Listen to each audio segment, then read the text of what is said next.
यह वह कथा है जिसमें एक वरदान बन गया पूरे ब्रह्मांड का सबसे बड़ा श्राप।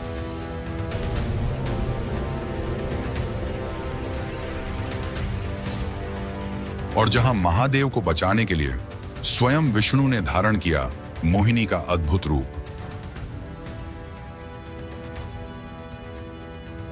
आज हम आपको सुनाने जा रहे हैं शिव, भस्मासुर और मोहिनी की अद्भुत लीला। प्राचीन काल में तपस्या और तपस्वियों का महत्व आसमान को छूता था। उसी समय एक कठोर असुर भस्मासुर गहरी भक्ति के साथ कैलाश पर तपस्या कर रहा था। उसका लक्ष्य सिर्फ एक था, महादेव का प्रसाद, महादेव का वरदान और महादेव की शक्ति। महादेव दयालु थे। उन्होंने भस्मासुर की कठोर तपस्या से प्रसन्न होकर उसे वरदान दिया, तुम जिसे चाहो बस उसके सिर पर हाथ रखते ही उसे तुरंत भस्म कर सकते हो। यह सुनते ही प्रकृति कांप उठी। देवताओं ने चिंता जताई, लेकिन महादेव सच्चे भक्त को कभी ना नहीं कहते। वरदान दिया जा चुका था।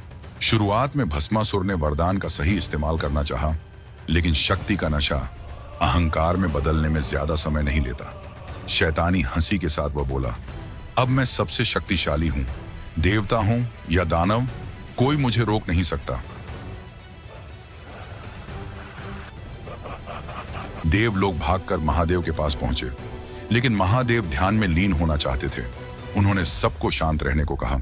इसी बीच भस्मासुर का अहंकार इतना बढ़ गया कि उसने सोचा, महादेव ने मुझे शक्ति दी है, पर अगर मैं महादेव को ही अपने हाथ से भस्म कर दूं तो तब मैं बन जाऊंगा ब्रह्मांड का सर्वशक्तिमान। यह विचार उसके मन में झर की तरह फैल गया और फिर वह कैलाश की ओर बढ़ा। हाथ में विनाश का वर, आंखों में पागलपन और चेहरे पर शैतानी मुस्कान। महादेव ने उसकी दुष्ट दृष्टि को पहचान लिया। वह तुरंत कैलाश छोड़कर एक गुफा में चले गए, पर भस्मासुर पीछा छोड़ने को तैयार नहीं था। ब्रह्मा, इंद्र, सरस्वती सभी भयभीत थे। प्रलय निकट लग रहा था। तभी सभी देवताओं की नजर गई विष्णु भगवान पर। विष्णु ने शांत मुस्कान के साथ कहा, जहां शक्ति का दुरुपयोग होता है वहां लीला का समय आ जाता है। अब भस्मासुर का अंत उसके अपने ही हाथों से होगा।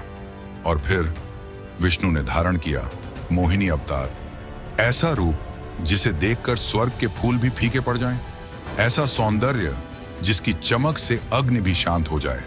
मोहिनी ने भस्मासुर के सामने नृत्य प्रारंभ किया। हर कदम में जादू, हर मुद्र में आकर्षण, और पहली बार भस्मासुर का हृदय धड़क उठा।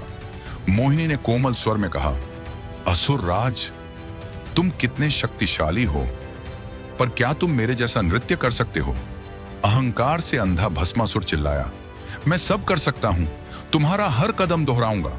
नृत्य शुरू हुआ। मोहिनी एक एक मुद्रा दिखाती और भस्मासुर उसे दोहराता। नूपुर की धुन से आकाश गूंज रहा था। फिर मोहिनी ने धीरे से हाथ उठाया और अपने सिर पर रख दिया। नृत्य के मायावी प्रवाह में भस्मासुर ने भी वही किया, अपना हाथ अपने सिर पर रख दिया। अगले ही पल उसका शरीर धड़ाम से धरती पर गिरा और आग का एक विशाल बाष्प चक्र फूट पड़ा। एक ही क्षण में भस्मासुर का अंत हो गया। महादेव गुफा से बाहर आए, विष्णु को प्रणाम किया और बोले, जहां शक्ति नियंत्रण से बाहर हो जाती है वहां तेरी लीला सदैव जगत को संभालती है। देवलोक में उत्सव हुआ। सभी ने विष्णु और महादेव की जय जयकार की और मोहिनी का दिव्य रूप धीरे धीरे विलीन हो गया, जैसे प्रकृति ने स्वयं उसे अपनी गोद में समा लिया हो।